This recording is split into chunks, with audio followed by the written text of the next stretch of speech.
Dans la série, à chaque fois que tu l'ouvres, il y a une bibliothèque qui entre en combustion spontanée quelque part sur la planète. L'argument qui consiste à dire la Palestine n'existait pas est un argument qui n'a pas de logique et pas de sens. Je vais vous parler de cette logique. Donc je vous fais un petit cours de logique, de géopolitique, d'ethnologie, d'anthropologie et d'histoire. Donc cet argument-là repose sur quoi?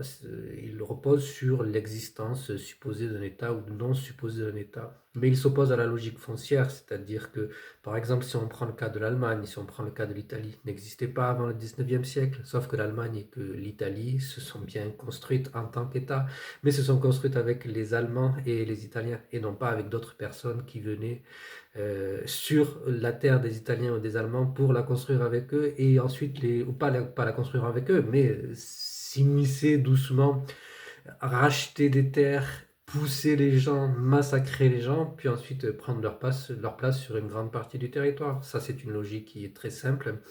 Mais encore une fois, je le rappelle, dans la logique occidentale qui a été construite avec la logique coloniale, la logique s'adapte comme on veut et a créé toute une génération de gens qui ne sont pas éduqués à la simple logique, ou du moins qui pratiquent le deux poids, deux mesures.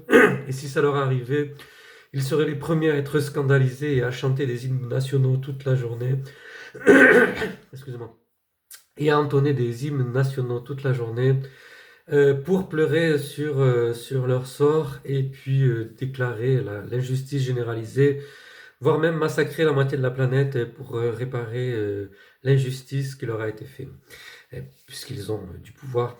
Et donc reprenons sur ce principe-là, et heureusement, il y a des gens éclairés qui continuent en Occident à parler autrement et à expliquer les choses autrement. Donc en sur cette logique, cette logique a commencé, ça s'appelle le terra nullius, ça a commencé à partir du 16e, 17e siècle, où on a déclaré des terres sauvages, vides de ses habitants, ou du moins qui n'ont pas légitimité à être occupées par leurs habitants parce que ce ne sont que des sauvages. Et on a fait ça avec des terres dont les niveaux de développement et les niveaux matériels, je parle de développement parce qu'on ne va pas parler de développement humain, souvent, ce que confond la civilisation occidentale, c'est le niveau de civilisation matérielle, c'est-à-dire les techniques employées, la richesse de l'urbanisme et de l'architecture, avec d'autres niveaux comme connaissance de l'environnement, connaissance des cycles, dont la société occidentale n'a que très peu connaissance, notamment aujourd'hui. Donc voilà, il déclarait différentes terres comme des terres appropriables, puisqu'il n'y avait que des sauvages qui étaient dessus, même parfois et souvent même quand c'était des civilisations matérielles qui étaient très riches ou qui avaient été très riches très récemment ou quand les colons sont arrivés. Donc ça a été le cas souvent en Amérique latine, évidemment. Vous connaissez l'histoire des Amérindiens, mais pas que les Amérindiens qui ont une civilisation semi-matérielle, on va dire, mais au Mexique avec des civilisations qui étaient très matérielles et qui se sont fait massacrer. Donc ça a été le même cas pour l'Algérie et évidemment ça a été le cas pour la Palestine et c'est encore le cas aujourd'hui où on retrouve des débris de cette pensée dans des gens qui n'ont généralement que des débris de pensée et qui ne savent pas associer tout ça de manière un peu systémique et pas qu'ils aient des problèmes mentaux, mais qu'ils choisissent de ne pas avoir cultivé une approche un peu plus développée et puis surtout une approche un peu plus humaine et un peu plus logique. Et donc avec la Palestine, c'est ce qu'on retrouve comme logique. Terra nullius, on dit la Palestine n'existait pas. Mais la Palestine, si, elle existait au travers de ses habitants, que ça soit appelé ou pas Palestine, puisqu'il y a eu une wilaya de Palestine, qu'il y a eu un ensemble palestinien qui a existé aussi à partir de 1921 ou des années 20, en tout cas dans les années 20, qui a existé jusqu'à la fin du mandat britannique et jusqu'à l'indépendance. Et du coup, c'est Israël à qui on a donné la terre et qui s'est appelé Israël. Mais dans la même logique, Israël n'existait pas.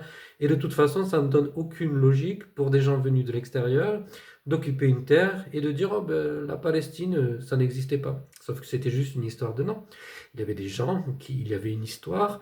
Il y a des gens surtout qui étaient des propriétaires terriens, qui ont construit les superbes ensembles historiques, ou les superbes centres historiques, ou les superbes villes historiques qu'occupent aujourd'hui les Israéliens dans les différentes villes de l'ancienne Palestine, et que la Palestine est un nom qui a été aussi donné à l'époque des Romains, puisqu'il y avait la Palestine romaine, que c'est qu'une histoire de dénomination, que par exemple, nous on peut le prendre le cas de la France entre l'Occitanie, le Languedoc, tout ça ce sont des questions de dénomination, mais qui ne changent pas la propriété foncière des gens, des villes, de ce qu'ils ont fait pour aménager l'espace, pour construire des bâtiments, pour participer à l'effort scientifique mondial.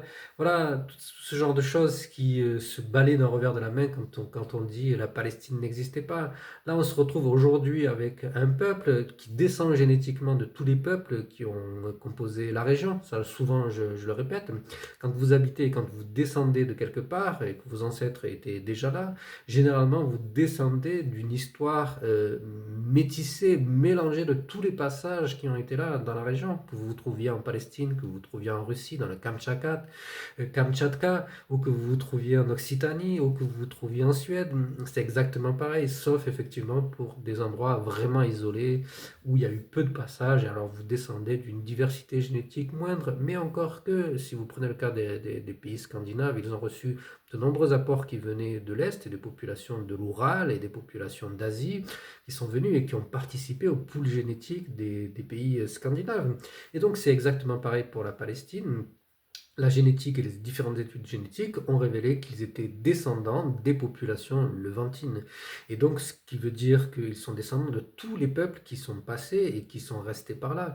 L'émigration, dite l'émigration des Juifs qui s'est produite il y a 2000 ans, est une émigration qui a fait partir une partie seulement des Juifs.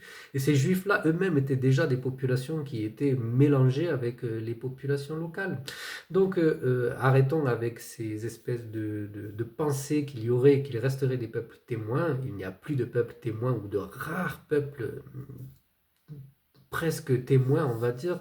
C'est les aborigènes d'Australie, c'est les populations des îles Andaman et Nicobar qui se sont retrouvées isolées pendant des milliers d'années, mais qui elles-mêmes sont issues de mélanges avant d'arriver là. Donc arrêtons avec ces pensées qui sont simplistes, et puis ce sont surtout des pensées qui sont véhiculées par des gens qui veulent aggraver la confusion et qui veulent prendre parti, où on le voit qu'il y a un manque éducatif de valeurs humaines fondamentales, et quand ils voient l'horreur qui se passe devant eux, ont été éduqués à cracher dessus l'horreur, dessus les gens, les victimes qui subissent ces horreurs, quand on désigne ces victimes comme indignes. Et donc il y a une espèce de catharsis à se défouler sur ces victimes qu'on désigne indignes, inhumaines, sous-humaines, et on reproduit les mêmes choses. Et pourtant, ces gens-là, tu les vois pleurer devant des films le soir où il y a des victimes et il y a des oppresseurs, et qui vont prendre dans leur cœur systématiquement la défense des victimes, mais qui, là, dans la réalité, se comportent comme les oppresseurs et comme les bourreaux.